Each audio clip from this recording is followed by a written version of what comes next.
What we want to do is chat to each other about the shape of the game. We don't want to form your opinion. We want to inform people. There is an opportunity for individuals of every shape, size, and ability to participate. The beauty about a kicking game, not only just the kick, is what happens post that contest. Stats is like a bikini. It reveals quite a bit, except the best parts. On today's episode, the breakdown, the contest, all of those kind of things. And I'm being serious now, I'm not joking. You made the example there. Yeah. I think you're actually discriminating against certain players. Somewhere down the line, that's going to have a knock-on effect to how people are preparing and developing. Imagine if we didn't allow Dion Fourie to play flanker and hooker, Marco van Staden or Skalk Brits to play hooker and uitweg. I really didn't know where Skalk Brits would play. I really did not know. You won many titles for you guys at Saracens, as well, a few.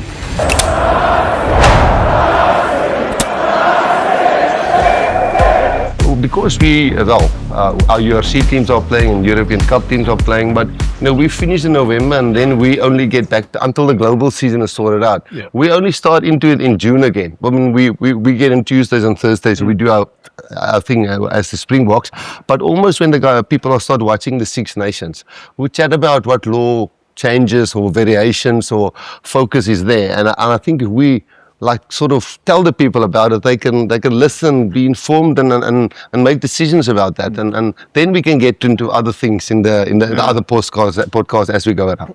I know sometimes we get questions and get frustrated as coaches.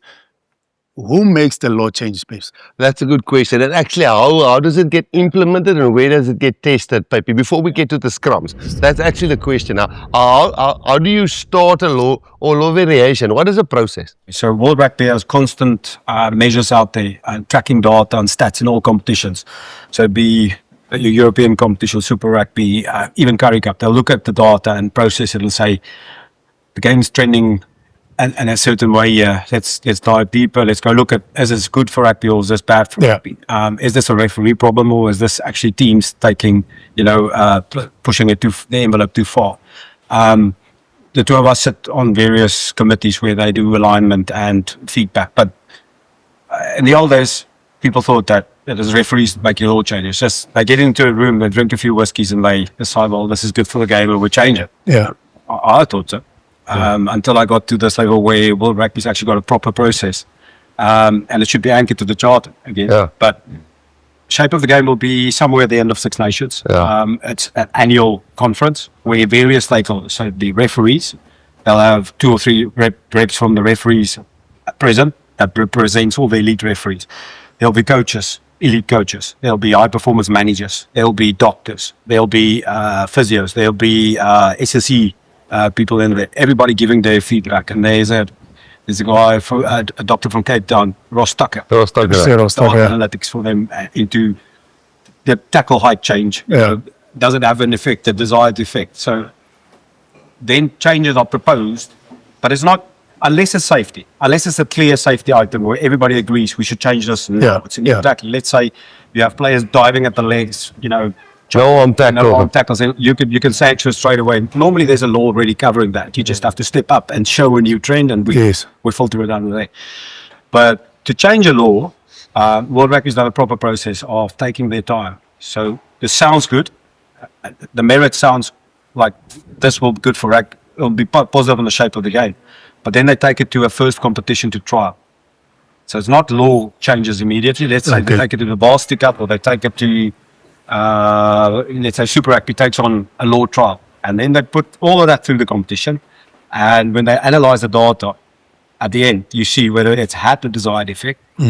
And most of the times you realize that rugby's laws shouldn't change easily because the unintended consequences. Yeah, the unintended consequences is the biggest thing. The things that we never foreseen when we discussed this. We thought we're going to speed up the game, but actually what we're doing is we're slowing down the game, having more ball in play, but it's boring, or it's not good for the game. It's actually taking the contest away instead of stimulating the contest. Our decision making on changing things is not quick enough. Yeah. Now, I remember the previous World Cup, there was a big change. Was it in foul play when it goes to the TMO or not? In Japan. 2019 Japan. Before the World Cup, we had the first high tackle framework before it became a head contact process. Yeah, and because we don't have a global season, for us or for the Springbok team who doesn't play in 7 months, if you trial something in Super Rugby and in Six Nations and want to apply something now in the June, which is now a Nations Cup competition, you know, the consequences of some teams who's played under that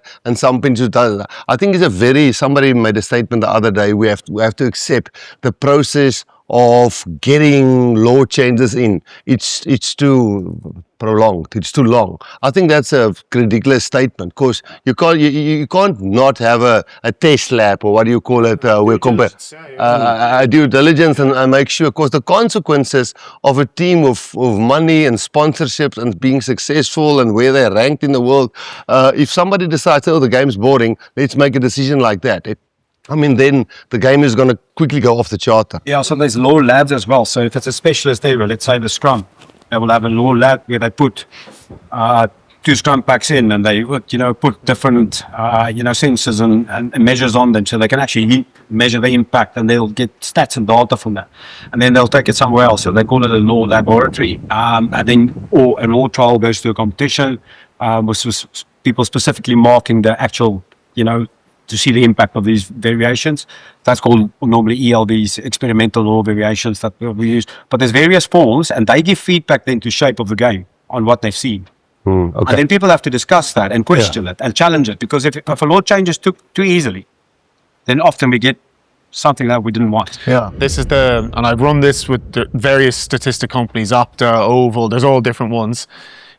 If you look at this screen here, so this is the data from all of the major competitions combined, top 14, Premiership, Super Rugby, URC, and the blue one is 2023, 2024, which was before that law application came in, Stocker, that you were talking about there and the aerial contest.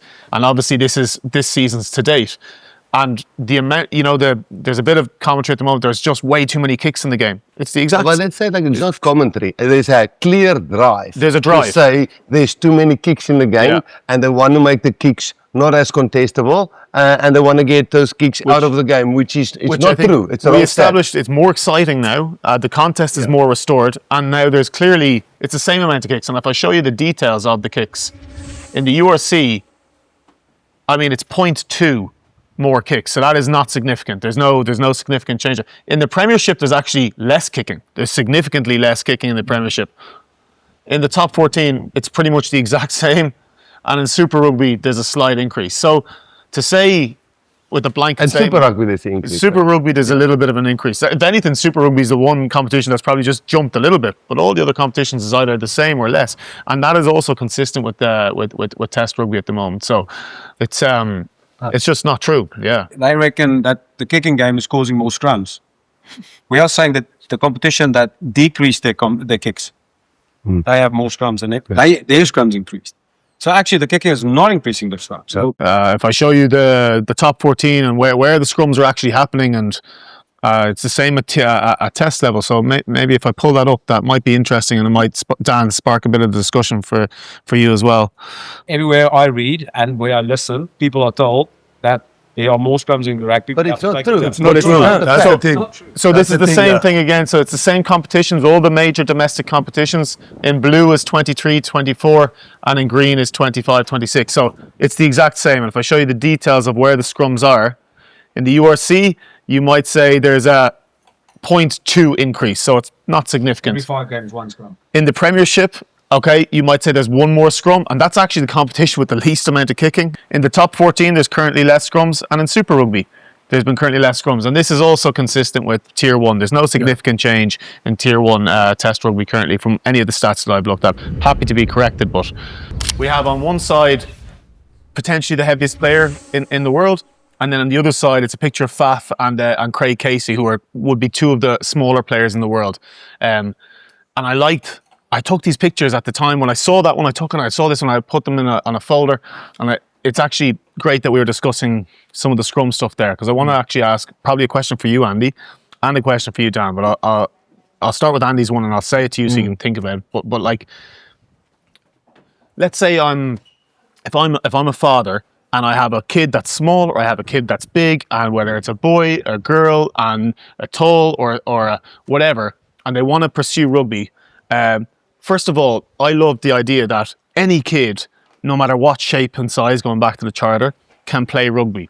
And then, so my first question for you, Andy, is then, as children or young teenagers or whatever, or young adults are progressing and they start having to go through a pathway to potentially become a professional player, how does that differ? And in particular, you know, how does it differ for, you know, what's probably, you know, the really unique type of athlete, the kind of the bigger one, and where their value is and all that kind of stuff? That's the first question. And then the second question I had for you, Dan, was that obviously it takes a very special type of person to be willing to go into a scrum and have 1,000 kilos, you know, combining. And I really don't, I think it would be a real shame if we didn't have the Franz Malerbas, the Andrew Porters, the Joe Marlers, all the guys that we spoke about, the Ben Tamiafunas. I think those characters, apart from the type of play that they can bring, but I think those types of characters, because you have to be, you know, you have to be a very resilient, strong. You've got to be a very special breed to be willing to scrum. You know, maybe some of your experiences around that, but maybe Andy first on some of the development stuff, and then your experiences with some special characters, basically. Yeah, the front row, or no, the scrum thing's massive in and around the development. Maybe, obviously, you get people change as they naturally, like when they go through maturity. Sorry, and you get maybe a Malcolm Marks who started as was it back rower, no? Malcolm, and then he went to front rower, and people change as they get older. And Ja, en Hendrik was the lock. En Hendrik Westel. Yeah. Genuine. It was a lock. He played lock. He played lock. Yeah, lock and prop, and now but he played lock for Greg on it. So people change, and they need to learn those skills or specialise as they go through the development systems. But I think most of the forwards, most of them, not all of them, but like know when they step on a field when they're young, they're going to be a forward, right? You'd say typically. And like what we were saying earlier, how people, you know, choose to coach, what they learn when they grow. If you end up maybe jumping the gun and going to what we're saying and changing something at the top end, and yes, there's processes to get that change, maybe through under 20s or women's or different like elite competitions. There's somewhere down the line that's going to have a knock-on effect to how people are preparing and developing. And if you take maybe how specialised something like a scrum is, and how they're going to have to go through some form of physical development and specialised skills coaching from the likes of yourself, then isn't that going against the charter and the shape of the game? Because then all of a sudden it's not safe, or maybe they do want to change something that has a knock-on effect down below that goes through, and then they go back and revert to what was working a long time ago, and again it's not safe again. So it could be a sort of a roundhouse knock-on effect in a negative way by changing something at the top end and not allowing the shapes and all shapes and sizes being able to be developed by you. You're with me, you know? Yeah. No, I hear exactly what you're saying, because for me it's actually maybe completely off the point. But if you, for example, you're a father, and I'm being serious now, I'm not joking. You made the example there. Yeah. You're a father of a kid, and you can see, listen, your man is not built like for what do you call it? Gymnastics. Yeah. He's definitely not a gymnast. He's weighing under 13, 110. How can you be true and not encouraging him to being a prop or whatsoever? He wants to play rugby now. So then it speaks exactly what you're saying. Now a turnaround on you, like you can't, you're not true, man. You're not true. So that's why, if you're referring to the chart of the game, I mean, this must be for all shapes and sizes. Back in the days, you asked me about a story. Back in the days, I think I was 22, and I'm not sure if Rassie was playing behind me that day, because he was looking like a meerkat. He was never scrumming, not like we do lately, but anyway. So we played Boland, and Boland was part of the Currie Cup back in the days. So we came down here. I don't know. They came to us in Bloem. There was a guy by the name of Tommy Loubser. I couldn't sleep that night before. He was built to scrum. I think he passed away. Yeah, no. But he was built to scrum. Yes, but he scrummed me into pieces that day. But anyway, my But first if you introduction. wanted to take Tommy and you're going to say, sorry, Yeah, Mark. yeah. If you wanted to take Tommy now and you say, Tommy, you must now get ball in play, Tommy. And you must make corner, like one of those podcast guys say. Tommy wouldn't have played rugby. Yeah. No. Not Springbok.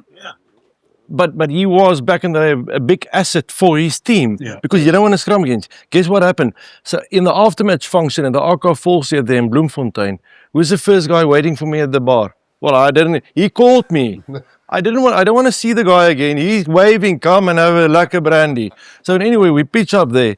Guess what happened in the same year? You won't believe me. He signed in the same year for Transvaal or the Lions. Yeah, I had to scrum against. I thought once was enough. But anyway, he killed me. but there was part for that guy. There was a part to play in rugby for that guy. He had a purpose. And so do I think today, like, there's a lot of players like that. Big guys. I mean, Flippy van der Merwe's dad. Flippy. He was like the heaviest, wasn't he a prop? Yeah, Flippy van der Merwe, the heaviest Springbok of all history. It's Flip van der Merwe who played lock. His father played for the Springbok. I think he was 160. So Yeah, he was proper. Yeah, but he played test match rugby. Imagine we take the scrums and we say, okay guys, let Jasper take loose head. Let Kwagga take hooker. And let's take... who's another big loose forward running around there? Let's say about Marco. Let Marco take loose head. We're just going to fold in at the scrums and the referee is going to just get completions there. What is the difference between that and rugby league? We're actually going to end up in rugby league because not actually want those think heavier now. players around. And you get the freaks like a Skulk Brits and a Dion Fourie who can handle it as athletes there. But you're just going to get athletes. And Frana's gone, and Tamifuna's gone, and all of those boys, they're gone. It's now the athletes. Because playing why are loose we head gonna- and that I think. Sorry for interrupting, but why are you going to pick them? Because they're less athletic, like other players, like loose forwards, you're going to put in there. So actually, you shut the door on them. They're gone. Because if then we're ending up rugby league, like you just said. Well, and the Rugby scrum league. in rugby league is a non-contest essentially. It's There's nothing. not. It's a nothing. Can I show you that? I have a clip of like the non-contest where. Can I just show you a clip maybe before these stats? This is we said the rugby league scrums are like a non-contest, but I saw this recently. I'll turn the sound down. I just watch what the scrum half does here, and we experienced this a few times this year, where the scrum half just puts it in and just literally rolls the ball out of the scrum, and there's no contest. And that for me is, yes, there's a great strike move here, but the value now of the guys doing actually the tight five, to your point, Stocka, that we're kind of devaluing them there if we don't make them actually contest for the ball properly. I mean, You can have now two unbelievable athletes at loose head and tight head because that scrum's irrelevant and their running lines of the 10 of the second phase is 10 times more important than that scrum. Yeah, I think that's risky. But yeah, it feels really like I can't say it on live now, but I mean, think now last year or somewhere in the past we had a uncontested scrum. It feels Against Australia. yeah. And surely they never how can I say orchestrated to be like that at the end, but it feels not right. My throne is scrum coach, it wouldn't have been. No, it wouldn't. But it doesn't feel right. It's not part of us, and I'm sure every South African are excited, which I hope is the case, and player is excited when there's a scrum going to happen. I mean, we want a reward. It's all us. the props, though, all the tight five in the world. Yeah. Georgians, French, France. Italians, Argentinians in the past. New Zealand is unbelievable in scrums. I think the people who wants this, it's people who hasn't played it and. Ras, I'm not even sure if I don't think it's exclusive to one nation. I think it's the body shape. Any team that wins a scrum penalty. Have you seen what happens next time? Maybe for anyone that's watching this, when a team wins a scrum penalty, look how they celebrate it more than a try. Fullback loose forwards. Yeah, well, sometimes the winger and sometimes the scrum. They celebrate it more than a try sometimes, and I think that's a good reflection of how much work goes into it from a coaches, how much value the scrum half and the smaller player has in the bigger guy, and they understand what you're doing for me. I think when you see a team celebrate a scrum penalty, it's real. It's not plastic, and I think that's something. But that some people might sit there and might not enjoy the scrum. That's fine. You're entitled to your opinion. But if you watch and you see, it could be Brazil scrumming a penalty. Yeah. Watch how they celebrate when they win that, because there's got timing, it's got speed, it's had work, and it's had a depth of sustained effort by those guys in the front row over years. They're usually quite strange characters like yourself, and it's a celebration of them. In all seriousness, it is a celebration of that person, of the way they have grown up, of their work ethic and all that. And I think we have to keep that. And it's a team effort. It's not a one-man show. It's a team effort. It's a contest. It's a fair contest. It's interesting. Imagine if we can go and ask all the props that are playing professional. You go and ask them who wants scrums to be away. I think most props are proud of saying, listen here, I got these other 7 guys scrumming with me. We buy in. Taggy Heyman was one of the smallest guys who could scrum really well, and he found a way, and he wasn't the most athletic guy over the field, he wasn't the biggest guy, but he had a technique there. So I answered your question now. But it's probably going to say, okay guys, do you really want us to not have this unique talent of really hitting, finding a way to get the guy behind me? It's almost a bit of a slap in the face if you say, let's just get it over and done with. And for the coaches and for the conditioners who've had to work to get that guy into that ability to take that force, to channel it. You know, the game recently, was it Northampton v Bordeaux, where they had like multiple scrums and they kept going and going and going. I think what we're saying is, like, if for those guys in that, and I guess you two will know better than like of what it's like. That's the contest we're talking about. That's the unique contest we're talking about. That's one of the charters, like, specific contests that happens in the game, right? Yeah. That for 3 minutes or whatever, however long those 5 or 6 scrums go on, they're in it and they're fucking going for it. Like, I know there's then the ball out of play and how that's managed, but like, how do you take that away if it's for all shapes and sizes? Sometimes it's just going to go there, right? You can't. It's a proper contest. Every single game look like that from beginning to the start. Then you have the shape of the game. It was a moment and a snapshot in time in a professional competition where one team smelled the dominance, they smelled the contest, and they were going to go for something as a team, not as individuals. That's something they worked for the whole season, and now they're going to apply the pressure and see what they can crack here. And I mean, they still have the power of choice. They can still take the ball out. The other team, imagine the other team surviving that contest and actually struggling back for a period. What mental aspect that bring to their game for the rest of the game. What is the toughest thing to referee in rugby? No. As a referee? No. It has to be the scrum. So since we've got this clear 4-step process and coaches coach to it, players play to it, referees to it, I think the scrums improved significantly for the referees' mind. The maul is, there's no doubt the maul is, because there's no clear 4-step process, there's no stability, there's if you have a full line out, and you can have a bigger line out if you want, but if you have 8 players and there it's 16 players, that makes it 32 feet, moving parts. So that's why that maul is so hard to referee at the moment, because we allow people now to shear to the side. Where scrums is simple. You have to control your weight on setup. You have to be in your hole, so square. Yeah. And then when you punch, you actually have to be able to control that. And once the ball rolls in, it's so easy to see who's doing this or who's doing that.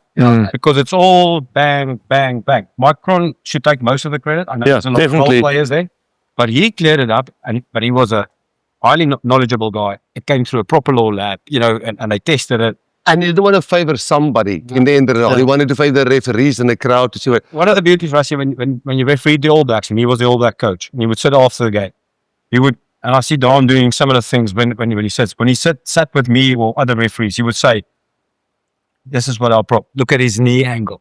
He should have done this better. That is why I'll lose it." So he wouldn't have talked about the opposition. He would talk about the scrum. He would talk about the best shapes that you can have in a scrum, and he was serving rugby. And he obviously served the charter.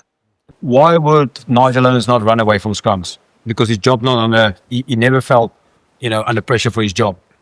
So for him to tolerate an extra reset would not put his job at stake. Even though the metrics run the same for him as for, let's say, Yaku's under pressure. I've had a tournament run, scrum resets have been high in the last 2 games. He built the reputation of being a guy that makes decisions. And he could actually absorb one game with high resets, because he's not under pressure, and he's a guy, a custodian of the charter, he's a custodian of the principles of rugby. So he wants a safe, fair contest first. That's what he wants. So he could get away with it. But now, let's say it's Jaco, I'm walking in, it's my third game at this level, and my first two showed I have a high reset rate and I'm under pressure. So what do? Do I referee the game in front of me, or do I get the ball out of the scrum? So through my manipulation of trying to get KPIs right. to get my KPIs right, everybody with good intentions. Remember, nobody's trying to cheat, but you have extra forces now driving you in a direction where I've got to get this ball out, otherwise my job's under pressure. So that's where you don't know. We don't know the referees well. unintentionally you take away, for instance, a pack. I once in Super Rugby took away a South African team versus a South African team. One had a really strong scrum. It was a great game. We had a lot of tries, but I was in trouble because after the game, the better pack didn't get what they deserved. And they probably should have won by earning a couple of penalties or not having to defend. So I took away their X factor or their core strengths by trying to serve my KPIs instead of trying to keep it safe and keep it fair. To serve the game. Yeah, okay, but let's almost get to that. So again, the charter, the shape of the game. Yeah. So if we're gonna, let's take an example. Dan Coles. If you take Dan Coles and say, Dan, you must now run all over this field. When was Dan Coles? What's the problem? You have to run all over this field. You must get 40 minutes ball and play. You must play from the back and cross field cover and do all of that. And we're just going to complete the scrums. Would Dan Coles have been a great England rugby player? Would we have said, oh wow, Dan Coles? So Don, maybe linking to the referees. How does a week work? The referee doesn't only see the boys on Saturday and say, hey, okay, you guys are going to scrum now against each other. Maybe take us a little bit of maybe if that's a good or bad thing. And then just what would be the worst thing to happen to scrums? There's already so few scrums and your salary gets paid per scrum. If scrums are less and the referees are just getting it out. Firstly, not just the scrum coaches and like you, the specialized coaches in certain areas, it will be unfair on a guy that made a decision when he was 16 or 17, I want to be a prop. And now the attributes of that guy has changed. Yeah. Scrumming is just another thing you get past. Or you might go and make tackles and score tries. Like one of the guys said on a podcast. Yeah, maybe they'll pick some loose forwards or some props who can run around with the ball and so on. That's not what the charter says, and that's not okay. So Donna. No, I think what you said now, and Stocker spoke about it. It must be a fair contest, and I think it's going to be completely unfair if, for example, you're bringing a referee now, and he needs to make up his show the world that he's got it under control, but he's guessing. That's the last thing that you want. And obviously, I know they'd be talking about all the resets, but the resets for me, I'd rather have a reset than a referee who's unsure and guessing. You'd rather have a reset and have a proper go at the opposition or on your own ball, whatever you want to do with it. But I think it's definitely, we talked earlier about the shapes and sizes. I think you're actually discriminating against certain players. If you, for example, take the heat away from the scrums, because where is he going to have his advantage? Yeah. I think it's going to be completely against the chart or completely against the spirit of the game. And I think World Rugby must definitely make a point on it and keep it as it is. Referees in the past, in a Monday, you ask him about the weeks. In the past Tuesdays, before Papy came in, I had the opportunity on a weekend base, a meeting with the referee to see what's to work on, where we can get better. And sometimes I show them 50 clips. Probably they hated me. But anyway, I showed it because I want them to understand what we see, and help them as well to make the right decisions. Lately, it's a bit shorter the meetings with Papy now assisting me. I think the scrum coaches get the opportunity to... I don't know. Do you know any? It's hard for referees who haven't actually been in the scrum. I know you used some maul against you in sometimes, but we will get to the maul. That's a very interesting thing there as well. We want to go into depth into a maul, but you're spot on. I think it's hard for referees to understand what's going on in there. That played at the elite level. There's very few that played. South Africa do have one. Stefan Helmers that actually played prop. Yeah. So you'd see the way he treats his scrums. For instance, he's got a bit better understanding. And he's probably the best. He's probably the best. Best understanding that. The one thing that I know is scrums used to be the toughest thing. You wouldn't sleep the night before you referee Team A versus Team X because you knew who was playing on that day. And then the next week you have a different two setups, and then you'd be at ease because you know these guys came to scrum and they'll have a nudge, and then if nothing on, then they'll play. But scrums have significantly improved, and I during my time he still coaches internationally sometimes from Mike Ronja. and he's probably one of the fairest people out there. He taught the referees how to break the 30, 40, 50 scrum laws into a 4-step process. And we started with 8, and we just brought it down to stages in the scrum. And really, referees who use that, and it's not just the referees that use that, darn coaches that. So if all the Six Nations teams or Rugby Champs teams or World Cup teams actually uses that, it's easier to play, it's easier to ref, and then it's easier for fans in the pavilion because they all see on setup, they all see the same overlead. Then they see on set stability. Yeah. They see when the ball rolls in, power through, not to the steps to the left or steps to the right. So I think it's actually that simple. There's a lot of laws that you can use, but if you use those steps that Macron said there, the scrum is turning from a nightmare to referee and a nightmare for players, and I think coaches, spectators, to a reasonably easily to follow product. And we're not often upset with referees. I mean, from the postseason, I see a lot of what they need to see. Yeah. Okay, thanks for organising the lekker lunch in the venue and everything. We've got Frikkie here. I mean, Frikkie, I was going to tell Frikkie's age, but we come back a long way from being a friend and doing contracts. And actually, the first time Frikkie was involved was in 1995 when rugby went professional. So we are talking about all eras of the game in my day, and I'm sure Frikkie also played, and he did play for his school and those kind of things. But getting all perspectives, and we're not going to talk about law and all those kind of things, but having Frikkie here and also sometimes just giving some input, because he's definitely walked the path with me a long time, and I know he also understands the game. So I think, Felix, if we can get into a little bit of how we think about the game and what's happening this year. Well, I know we were talking about the chart earlier, and Yaki, you were just chatting about something over lunch there, and I thought maybe one or two stats that will maybe complement what you're saying or challenge what you're saying would be good to do. Yes, we've referenced the chart all the time as being the authority when we change or think about the game, where we're going with the game. And if you look at the object, it's a clear statement. The game's objective is to score as many points as possible against the opposing team. So is the current interpretations and focus points, is it actually achieving that? Are we progressing with that, Felix? Do you have some stats for us on that? Yeah, again, what I've done is I looked at all the main domestic competitions again. And again, it's consistent, I think, in the international game. Is you look at, I mean, everyone says, they want to see tries in the game.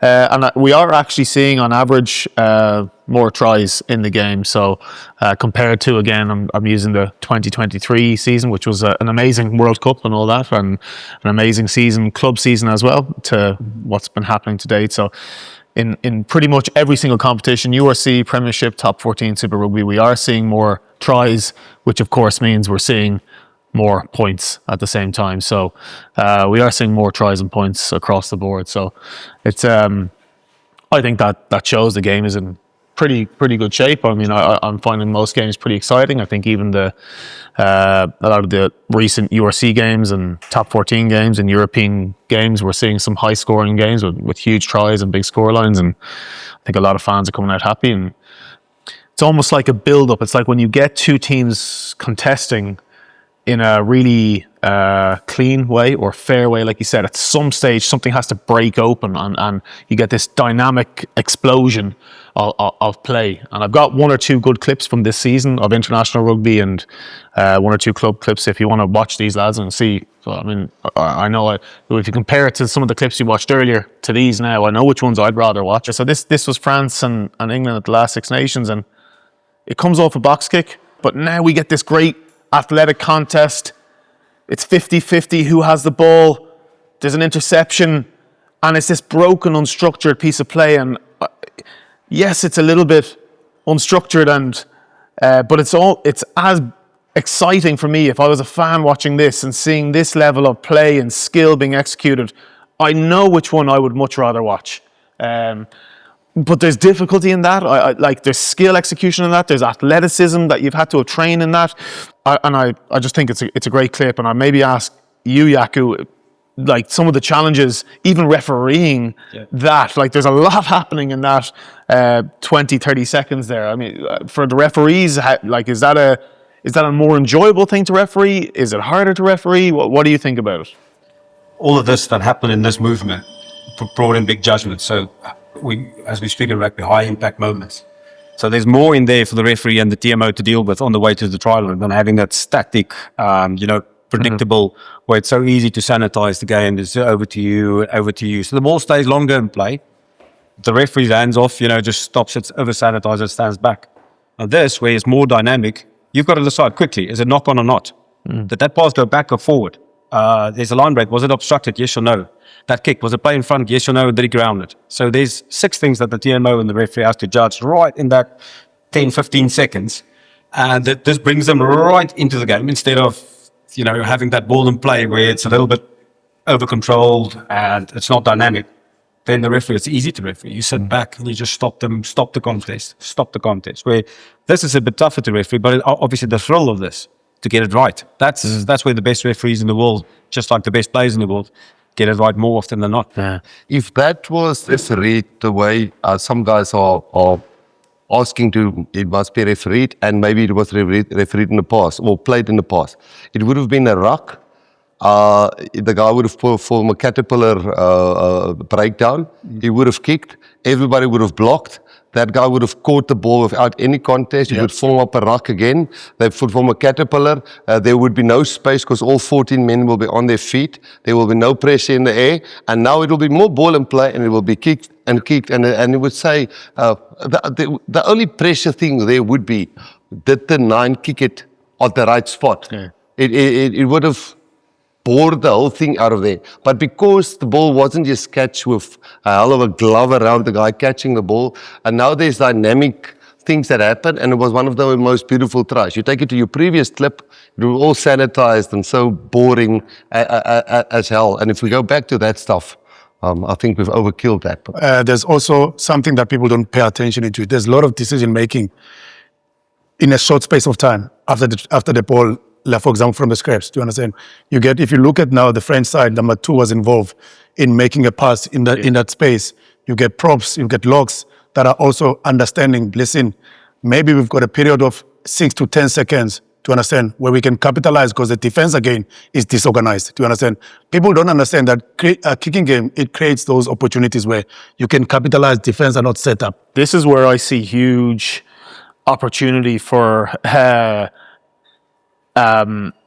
players that are coming off the bench. There's fatigue, I think. Later in the game when one of these situations happened, it's tough having done your scrums and your mauls and you've made your tackles. If you're a front row player, so you've got players that are still fatigued and then you potentially have players that are coming on the field that are fully fresh and that they can now capitalize. For us, Kwaka is a great guy for us on that. And Ras, I don't know, maybe you want to go into like the 6-2 when it was new and then the 7-1. And I know there's people that say it's not good for the game, but Felix, if you take it back to Ollie Leroux, was Ollie a hooker or a loose head? He was a SA squash champion. He played SA school squash. Now, Ollie was probably a guy that had so much skill he could cover hooker and loose head for you. Now, that you sort of think, there's not a lot of players like that. Then you think, okay, Kwagga was a brilliant sevens player. Okay, Kwagga, don't you have space in the 15-man's game? Because you're a specialized sevens player, you can't make money out of the 15-man's game. You can't play for your Springboks, your national team.